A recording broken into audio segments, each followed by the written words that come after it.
My mother's porch light was on, even though it was mid-afternoon. Her curtains twitched like she'd been watching the driveway for hours. I was halfway up the steps when the sound hit. 3 sharp knocks, fast and official. My mom froze with her hand on the doorknob, like the wood had just burned her. Her face went pale in that specific way I'd seen 100 times before.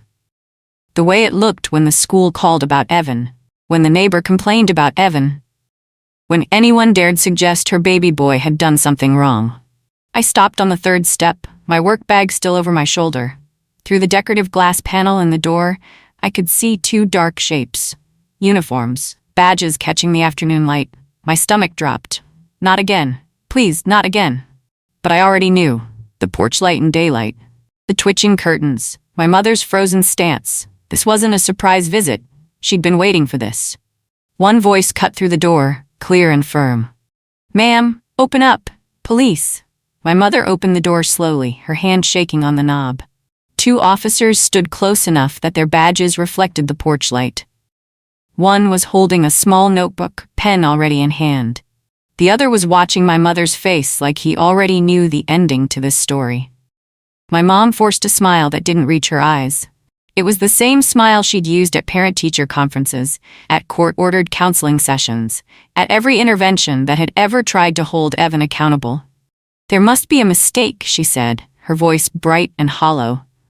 "I'm sure whatever this is about, there's been some kind of misunderstanding." The officer with the notebook didn't smile back. He glanced at his notes, then at my mother, then past her into the house like he was checking for movement. "Ma'am, we need to speak with you about your son," he said. My mother's smile flickered. "Evan's a good boy. He wouldn't." The officer interrupted gently but firmly. "Is your son home?" "My name is Claire. I'm 33 years old. White, American. The dependable daughter who learned early that being mature meant swallowing things whole and never complaining about the taste. My brother, Evan, is 24, 10 years younger than me, and my mother still calls him her baby, like that explains everything he does. Like age is a permanent excuse instead of a number that keeps climbing while the behavior stays the same. I learned to be invisible young. When Evan had tantrums, I stayed quiet. When Evan broke my things, I learned not to own anything important. When Evan needed money, attention, forgiveness, I learned to step aside and let my mother give him everything. The dependable daughter. The one who didn't cause problems. The one who left home at 18 and built a life that didn't revolve around damage control. But here I was, standing on the porch steps, watching my mother perform the same script she'd performed my entire life. The younger officer looked past my mother and locked eyes with me. "Are you Claire Morrison?" My heart stopped. "Yes." "We need to speak to you too, ma'am. You're listed as a reference." My stomach flipped. Reference for what? I hadn't seen Evan in 2 weeks. Not since the last family emergency that turned out to be him needing gas money and sympathy. I'd given him $40 just to make him leave. I climbed the rest of the steps slowly. My mother tried to move between me and the officers, like her body could physically block reality from reaching either of us. "There's really no need to involve Claire," she said, her voice taking on that pleading edge I knew too well. "She's very busy with work. She doesn't know anything about Evan's personal business." The officer with the notebook looked at me, not my mother. "Ma'am, are you willing to answer some questions?" "Of course," I said, my voice steadier than I felt. My mother shot me a look. That look. The one that said I was betraying the family by cooperating, by not immediately closing ranks around Evan. The officer's expression remained neutral.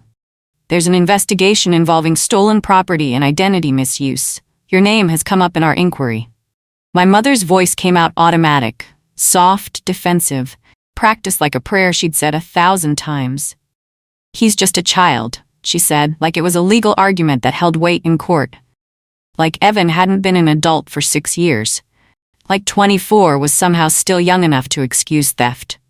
The older officer didn't react. He didn't argue. He didn't try to correct her math or point out that her child was old enough to vote, drink, and face adult consequences. He simply looked past her into the hallway, his eyes scanning like he was cataloging escape routes. "Ma'am, we're not here to debate your son's age," he said calmly. "We're We're here because we have probable cause to ask questions about criminal activity. My mother's face crumpled slightly. She clutched the doorframe harder. The officer turned his attention to me. His expression shifted. Still professional, but somehow gentler. Like he recognized something in my face. Exhaustion, maybe, or resignation. "We have a name that keeps appearing in our investigation," he said, his voice steady and clear. "And we have probable cause to ask questions. The name is yours." The phrase, "he's just a child," has always been a trapdoor in my family. Say it, and everything Evan did disappeared into some void where consequences didn't exist. When Evan got caught shoplifting at 14, it was, "He's just a child." The store didn't press charges because my mother cried and promised to pay for everything and get him help. The help never came. The stealing continued. When he smashed my dad's entire tool set at 16 because it was in his way in the garage, it was, "He's just a child." My dad, who'd already left us by then, didn't even bother fighting for the tools. He just stopped coming around altogether. When Evan was 19 and screamed at me in my own car because I wouldn't lend him my debit card to buy concert tickets, my mom said it again. And then she expected me to apologize. To him. For stressing him out by saying no. The phrase was a magic spell that erased reality. Standing on that porch, watching my mother's lips form those same words to two police officers, I felt something crack inside me. Not anger. Clarity. The younger officer looked at me. "When was the last time you saw your brother?" I told them the truth. 2 weeks ago. Briefly. He came by my apartment asking for money. My mother cut in too fast, her voice sharp with panic. "He's been home since then. He's been good. He's been helping me around the house." The older officer's pen paused mid-note. He looked at my mother with an expression I couldn't quite read. Not judgment, more like confirmation. "Ma'am," he said carefully, "we've received multiple reports over the past month that your son has been using other people's names to open accounts, book rentals, and make purchases." My mother shook her head violently. No, Evan wouldn't do that. He's not a criminal. He's 24, the officer interrupted gently. And identity theft is a felony. My mother's mouth opened and closed like she was trying to find the magic words that would make this go away. But before she could speak, the officer turned to look directly at me. His eyes locked on mine. "The reports include your name, ma'am. We believe your brother has been using your identity. 2 nights ago, I got a text from an unknown number. The message was short. 'Hey sis, can you verify a code for me real quick?'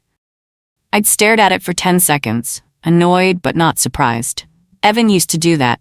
Borrow phones when his got shut off, borrow numbers when he burned through his contacts, borrow lives when his own got too messy. I deleted the text without responding. I was done playing his games. But standing there on the porch with 2 police officers staring at me, I realized something cold and sharp. That wasn't a lazy request from my irresponsible brother. That was a test. He was checking to see if I'd help him commit fraud. The older officer was watching me carefully. "Ma'am, did you receive any verification codes or unusual messages in the past few days? Text messages asking you to confirm information or provide access to accounts?" My mouth went dry. "Yes, 2 nights ago." I didn't respond. My mother's head whipped toward me. "You didn't tell me that." "Why would I?" I said, my voice flat. "I thought it was just Evan being Evan." The officer nodded slowly like I'd just confirmed something important. "Did you give him permission to use your name or information for anything?" "No, never." Inside, my mother's living room was spotless in a suspicious way. The kind of clean that screamed stress, not tidiness. The carpet had vacuum lines so fresh they looked painted on. The coffee table was completely bare except for a single coaster. My mother hovered near the doorway, wringing her hands. The officers stepped inside, their boots heavy on the hardwood. I noticed Evan's sneakers by the stairs. 1 pair, 2 pairs, 3. Like he never left the house. Like he lived here permanently despite being 24 and supposedly looking for work. The older officer glanced at the shoes, then at my mother. "You said your son has been home?" "Yes," my mother said quickly. "He's been here, resting. He's been stressed." "Stressed about what?" the younger officer asked. My mother's hands twisted together. "Just life. You know how young people are these days. Everything feels overwhelming to them." The older officer's expression didn't change. Ma'am, we have reason to believe your son is aware of our investigation. We need to speak with him now. My mother's face went pale. He's probably sleeping. He sleeps late sometimes. He's not a morning person. It was 3 in the afternoon. The officer said calmly, "We'd like to speak with him now." My mother led them down the hallway, her steps slow like she was walking to an execution. She kept whispering to herself, "Please, please, please," so quietly I almost couldn't hear it. But I'd heard that whisper before, at court hearings, at intervention meetings, at every moment when reality came knocking and my mother tried to pray it away. She stopped at Evan's bedroom door and knocked gently, like he was 5 years old and napping. "Honey?" she called, her voice soft and coaxing. "Can you come out, please? There are some people here who want to talk to you." No answer. She knocked again, louder this time. "Evan? Baby, please. It's important." Still nothing. Her smile cracked at the edges. She looked back at the officers, then at me, her eyes begging us to make this stop, to rewind time, to make the police disappear. The older officer stepped forward. "Ma'am, I need you to step aside." My mother pressed herself against the door like a human shield. "He's probably just wearing headphones. He listens to music when he sleeps. Let me try again." The officer reached for the doorknob. "Ma'am." The room was empty. Completely empty. The bed was made with military precision, something Evan had never done in his life. His desk was cleared. His laptop was gone. A charger cord hung loose from the power strip, dangling like a severed vein. My mother stared at the closet, blinking hard like looking long enough would summon him back into existence. Her breathing got faster. Shallow. Panicked. The younger officer walked to the window and checked the lock. It was open. Not broken. Just unlocked from the inside. "He left in a hurry," the officer said, his voice matter-of-fact. He pointed to the floor where a duffel bag usually sat. The carpet there was a slightly different shade, less faded. The bag had been there for months. Now it was gone. My mother shook her head. "No, he was just going for a walk. He goes for walks sometimes. To clear his head. He'll be back." I looked at the empty desk, the missing laptop, the abandoned charger. "A walk with his laptop and duffel bag?" I asked before I could stop myself. My mother's face flashed with anger. Not at Evan for running, at me for noticing. The older officer turned to my mother. "Ma'am, we need to take a statement from you, separately." They sat me at the kitchen table while my mother was led into the living room. Through the wall, I could hear her voice rising and falling in frantic waves, explaining, justifying, defending. The older officer sat across from me, his notebook open. The younger one stood by the door like he was guarding against escape. But I had no plans to run. I'd spent my whole life running from Evan's messes. I was done. "We're trying to prevent this from getting worse," the officer said, his tone calm but serious. "For everyone involved, your cooperation could help limit the damage." I nodded slowly. My hands were folded on the table, steady despite everything. "Then tell me what happened." He studied my face for a moment, like he was deciding how much to share. Then he reached into a folder and slid a photo across the table. It was a rental application form, for a short-term apartment downtown. The name on the form was mine, Claire Morrison. The phone number was mine. The email address was close, one letter different. And at the bottom, a signature that looked almost like mine, but wasn't. My throat tightened. "That's not me," I said, my voice barely above a whisper. The officer nodded. "We know. But someone is using your identity to establish a trail, a rental history, a credit record. We believe your brother has been building a financial profile under your name." My hands clenched on the table. I forced myself to breathe. "Why?" "We're still piecing that together. But identity theft usually follows a pattern. He establishes credit using your information, makes purchases, takes out loans, and when it all collapses, the debt falls on you, not him." I felt cold rage spreading through my chest, but I kept my voice steady. "What do you need from me?" The officer flipped to another page in his folder. "We need you to confirm whether you gave him permission to use your information. We need to know if you were aware of any accounts, rentals, or purchases made in your name." I wasn't. I didn't give permission for anything. "Good. That protects you." He paused. "We also need your phone to verify the messages and check for any verification codes that might have been sent."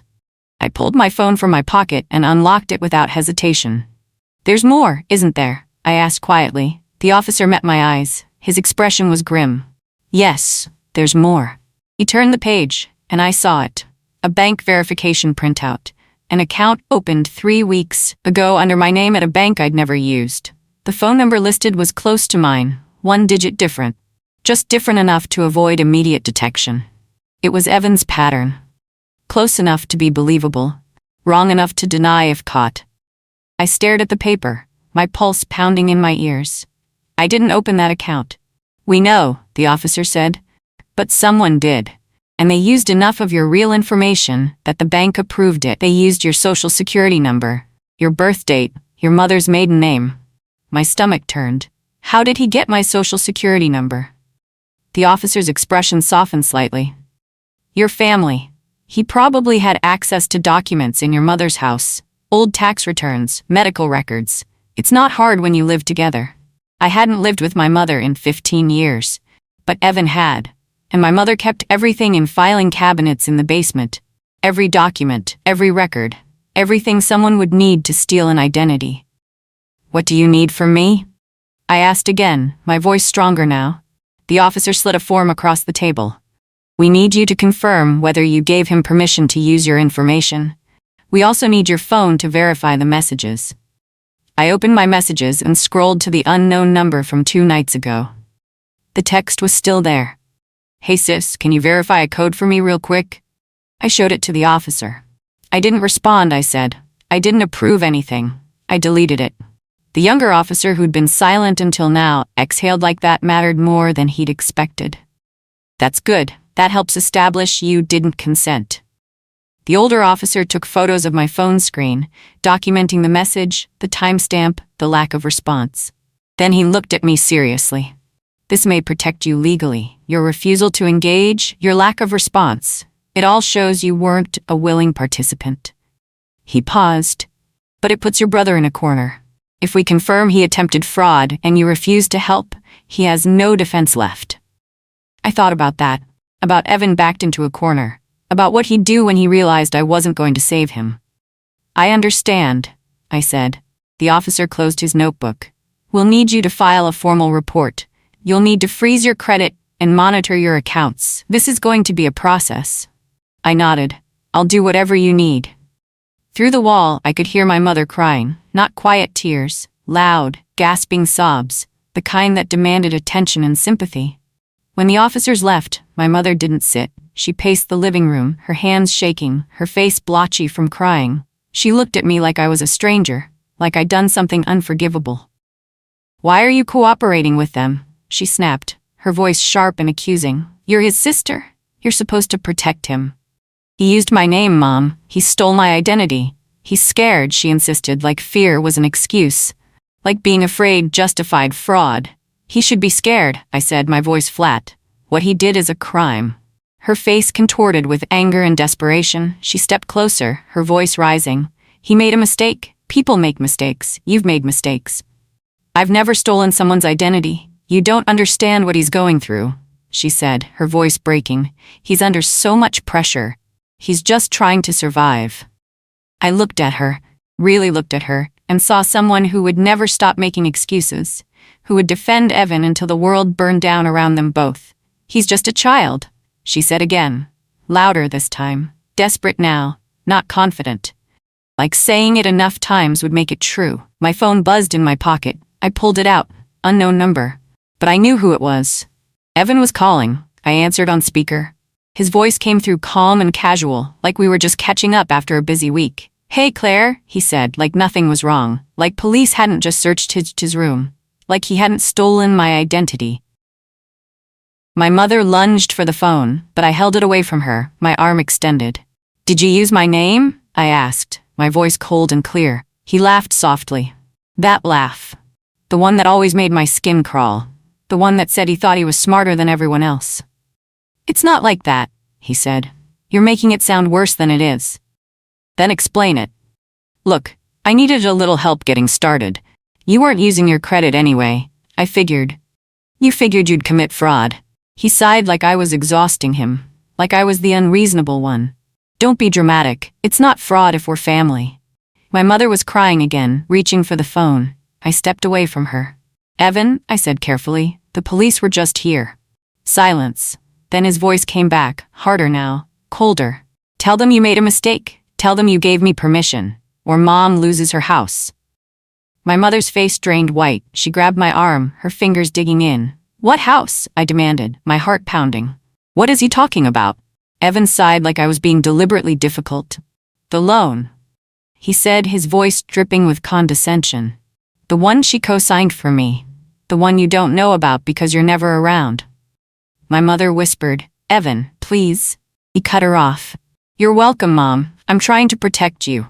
But Claire's making this harder than it needs to be. My hands shook once, then went completely still. Everything clicked into place. The loan, the co-signature. My mother putting her house up as collateral for whatever scheme Evan had running. If I go down, Evan said, his voice turning sharp and mean, I take you both with me. I've got screenshots, messages, proof that you knew what I was doing. My mother sobbed harder, her whole body shaking. I looked at her, then at the phone. Send them, I said. Silence on the other end. What? Evan said, suddenly not calm anymore. Send the screenshots, I repeated. I want to see them. More silence. Then, I will. I'll send them right now. Good, I'll wait. Evan's voice turned desperate. Meet me tonight? Alone? We can fix this. I didn't meet him. I hung up and immediately called the detective, whose card the officers had left on the kitchen table. He answered on the second ring. Detective Morrison speaking. This is Claire Morrison. Your officers were just at my mother's house. My brother just called me. Did he threaten you? Yes. He said if I don't lie to police and claim I gave him permission to use my identity, he'll take my mother down with him. He claims he has screenshots proving I was involved. He also mentioned a loan my mother co-signed. The detective's voice tightened with focus. Did he ask you to meet him? Yes. Tonight? Alone. Do not engage with him. Do not meet him. Do not respond to any messages. Do you understand? I understand. Forward me everything. Every message, every call log, every piece of communication. Can you do that? Yes. Good. You did the right thing by calling. He paused. Stay where you are. I'm gonna make some calls. He hung up. I stood there holding my phone, feeling something click inside me. Not fear, not anger. Clarity. Cold, sharp clarity. My mother stared at me like I just betrayed her. You called the police on your own brother? He threatened us both, Mom. He's scared. He's just trying. My phone rang. The detective. I answered immediately. Claire, he said, his voice urgent. He just tried to use your name again. Right now, 10 minutes ago. An online purchase using the account he opened in your name. I felt the blood drain from my face. What did he buy? A laptop and phone. Expensive ones. He's trying to liquidate assets before we can freeze the accounts. My mother grabbed my arm again. What's happening? I pulled away from her. Evan just used my name to buy electronics. While he was on the phone with me. While he was threatening me. The detective continued. This is good for our case. It shows ongoing criminal activity and intent. But Claire, you need to stay safe. If he's desperate enough to keep committing crimes while under investigation, he's unpredictable. What should I do? Stay with your mother tonight. Don't be alone. I'm getting a warrant issued now. We'll have units looking for him. Okay. And Claire? You did the right thing. You might have just saved yourself and your mother from serious legal trouble. After I hung up, my mother looked at me with tears streaming down her face. He's going to jail, isn't he? Probably, I said. If they catch him. She sank onto the couch, her whole body crumpling. He's just a child, she whispered. But this time, it sounded less like a defense and more like a prayer. A desperate wish that saying it could turn back time. I sat beside her and said nothing. There was nothing left to say. Sirens wailed in the distance, faint at first, then louder, closer, until they swallowed the whole street in red and blue flashing light. My mother ran to the window like she was watching a movie, not her life falling apart. 2 patrol cars stopped outside. Officers moved fast, their movements precise and practiced. For a second I thought, this is it. It's over. They found him. My mother's hands were pressed against the glass, her breath fogging the window. They're here for him, she whispered. They're going to arrest him. But then the officers walked past our house. Straight past. They went to the neighbor's driveway 3 houses down, where a beat-up Honda was parked with the trunk open. They pulled someone out of the driver's seat. A kid. Teenager, maybe 17. He was crying his hands up, swearing loudly about something.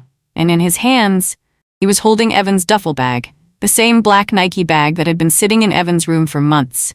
My mother's breath caught. That's not Evan. I moved to the window. The teenager was still crying, still protesting. The officers were calm but firm, checking his ID, asking questions. And there, clear as day, was Evan's bag. My phone rang. The detective. Claire, are you watching what's happening outside? Yes, who is that? Neighbor's kid. Samuel Chen. 17 years old. We pulled him over for a traffic violation and found electronics and documents in the car.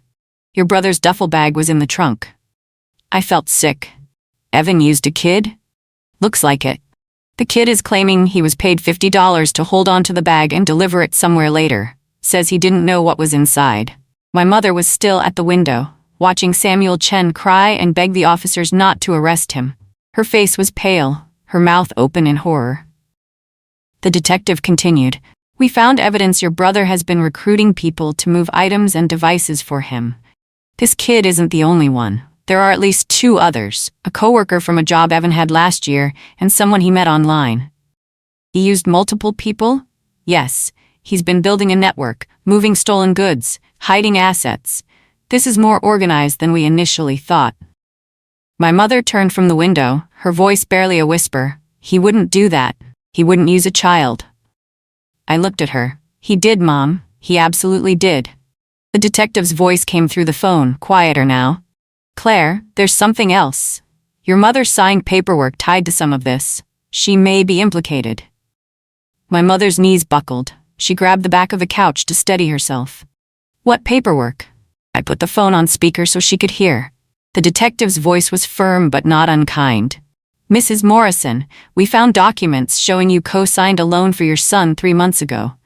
That loan was used to purchase electronics that were later resold. The accounts were fraudulent. Your name is on the paperwork. My mother shook her head violently. I didn't know. He said it was for school. He said he needed a laptop for online classes. Did you read the paperwork before you signed it? She went silent. I already knew the answer. She never read anything Evan put in front of her. She just signed. Trusted. Believed. Mrs. Morrison, the detective said, I need you to come in tomorrow morning with your daughter. We need a full statement. If you cooperate fully and honestly, we may be able to separate your involvement from your son's. But if you protect him, if you lie, you'll face charges too. My mother looked at me, her eyes desperate and lost. I didn't know, she whispered. I believe you, I said. And I did. My mother wasn't evil, she wasn't malicious, she was just loyal in the wrong direction. She'd spent so many years defending Evan that she'd stopped seeing him clearly. The detective spoke again. We're picking Evan up today. We have his location. This is ending now. My mother started crying again, but this time it sounded different. Not defensive, not angry, just broken. The next morning we sat in the police station conference room. My mother's hands wouldn't stop trembling. The detective sat across from us with a folder full of documents. He laid them out one by one. The co-signed loan, the fraudulent rental application, the bank account opened in my name, the devices purchased using stolen credit, the teenager recruited to move goods, the web of lies and theft that Evan had built over months.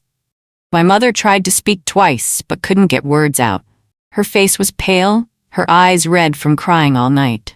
The detective spoke gently. Mrs. Morrison, I need you to understand something. Your son committed multiple felonies. Identity theft, fraud, conspiracy. If you try to protect him now, you become an accessory. But if you tell the truth, all of it, we can work with you.